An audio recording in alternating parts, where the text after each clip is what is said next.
Everyone, কেমন আছো তোমরা সবাই? আশা করি সবাই অনেক অনেক ভালো আছো। আর আজকে আমরা যাব মনসা পুজোর মেলাতে। মানে আমাদের এখানে না, মানে আমাদের বাড়ির থেকে প্রায় অনেকটাই দূর। ওখানে ভীষণ সুন্দর মেলা হয়। মানে আমি তো কোনোদিনও দেখিনি, এই ফার্স্ট টাইম আমি যাব। তো আমরা এখন সকালে খাওয়া দাওয়া করিনি, সকালে রান্নাবান্না করব, খাওয়া দাওয়া করবো, তারপর পাখিকে পড়াতে আসবে। তারপর পড়া হয়ে গেলে তারপর আমরা যাব মেলাতে। তো ওখানে আমার মাসি বাড়ি আছে, মানে মাসির শাশুড়ি বাড়ি আছে ওখানে। তো আমরা ওখানে যাব, তারপর সন্ধ্যেবেলায় সবাই মিলে একসাথে মেলাতে যাব। তো তোমাদের সাথে সব কিছু শেয়ার করব। তো চলো, এই দেখো আমরা এখন রেডি হয়ে গেছি। এবার আমরা বেরোবো। আমাদের উঠোনে দাঁড়িয়েছিলাম আর পাখিকে বলছিলাম, বাবাই কোথায় যাব আমরা এখন? তো আবার গাড়িতে ঘা খেয়েছে। আমরা কিন্তু এখন বেরিয়ে পড়েছি, এখন রাস্তাতেই আছি। ওর এখানে দাঁড়িয়ে দাঁড়িয়ে একটু শ্যুট করে নিয়েছি। তারপর আমরা এখান থেকে যাব আমাদের দোকানে ওর দাদুনকে বলবো যে আমাকে যেন মানে রাত্রে যেন যাই, না হলে তো আমি অনেক রাত হয়ে যাবে, ওখান থেকে আসতে পারবো না মেয়েকে নিয়ে একা একা। ওর জন্য বলবো যে তুমি কিন্তু যেও, ওটা বলে আমি ওখান থেকে বেরিয়ে পড়বো, না হলে তাড়াতাড়ি বেরোতে হবে, না হলে অনেক রাত হয়ে যাবে বলে আমরা বেরোবো। আমরা এখন পৌঁছে গেছি। তো দেখো এখানে হচ্ছে কি ওরা বনু নেই, ও হচ্ছে বাজারে গেছে, আর মাসি এখনও রেডি হয়নি। তো ওরা সবাই বসে ঠসে আছে, আমরা একটু পরেই মেলাতে যাব। আর দেখো পাখি কি করছে, ও বলছে পিপি কখন আসবে।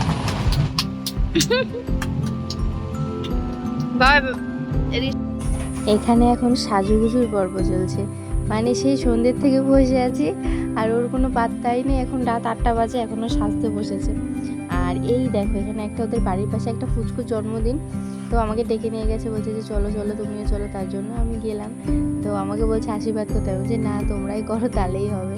তারপর আমি একটু দাঁড়িয়ে একটু ভিডিও করলাম। আর আমার মাসি শাশুড়ি দেখো, মানে মানে কি বলবো, মানে এতটাই হাসি পেয়েছে আমার যে জন্মদিনে দেখো আশীর্বাদটা করবে, দেখো মানে আমরা ভীষণ এনজয় করেছি জিনিসটা। এইভাবে করছিল, তা বুনু বলছে না মা একটু নেচে নেচে করো। এবার দেখো না আশীর্বাদটা করবে, দেখো মারাত্মক লেভেলে।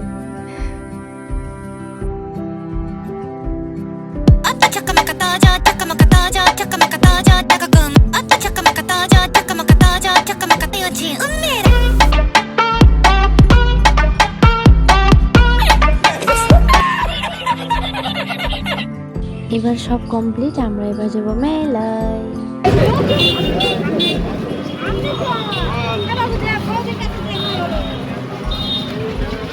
আসবে আমার কাছে।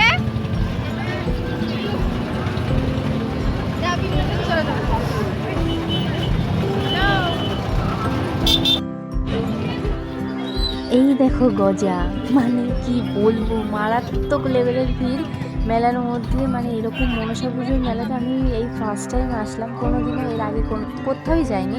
আর এখানে এসে তো আমি একদম অবাক ভিড় দেখে, মানে এতটাই পরিমাণে ভিড় কি আর বলবো, মানে বলার কিছু নেই। আমি মেয়েকে তো নিয়ে একবার আমি হাত ধুচ্ছি, একবার মাসি হাত ধুচ্ছে, একবার বুড়ো হাত ধুচ্ছে, একবার কোলে নিচ্ছি।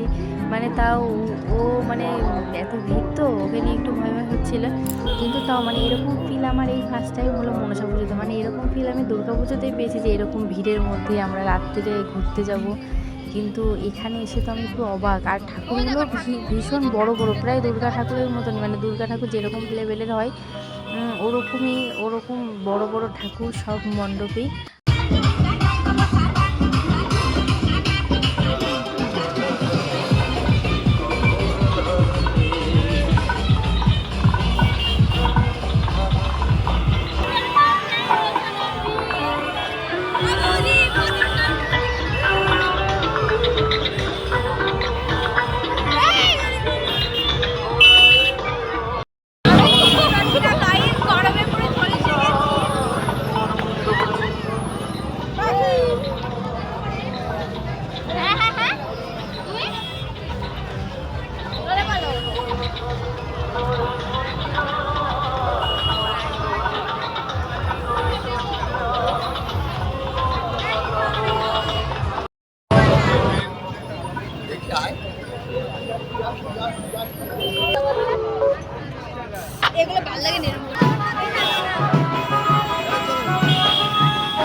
আর এই মণ্ডপে ঢুকে তো আমি পুরো অবাক।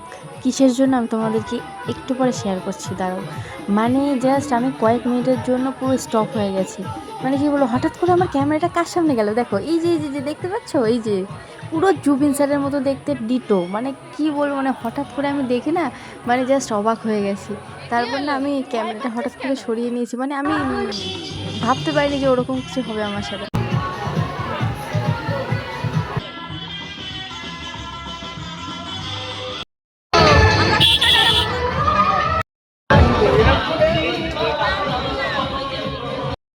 এটাই আমাদের ছিল লাস্ট ঠাকুর দেখা। তো এখানে যখন আমরা ঢুকেছি তখনই প্রায় 10টা পৌনে 11টার মতন বাজে। তারপর এখানে ঢুকে দেখি আমাদের মানে খিচুড়ি দিচ্ছে। তো আমি ভাবলাম যে চলো একটু খিচুড়ি খাওয়াই যাক। তারপর আমরা সবাই মিলে একটু খিচুড়ি খেয়ে নিলাম। কিন্তু পাখি কিছুতেই খেলো না। আসলে ও বাইরের খাবারই খায়। ঘরের খাবার খেতেই চায় না। মানে ঘরের বলতে আর কি, মানে ভাত, তরকারি এই সমস্ত আর কি খেতে চায় না ও।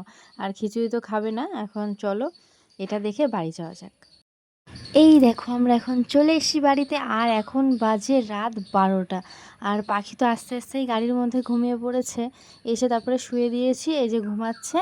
আর আমরা মানে ফ্রেশ ট্রেশ হয়ে গেছি, আমিও এখন ঘুমাবো। তো চলো ব্লগটা এই অবধি, সবাই ভালো থেকো, টাটা।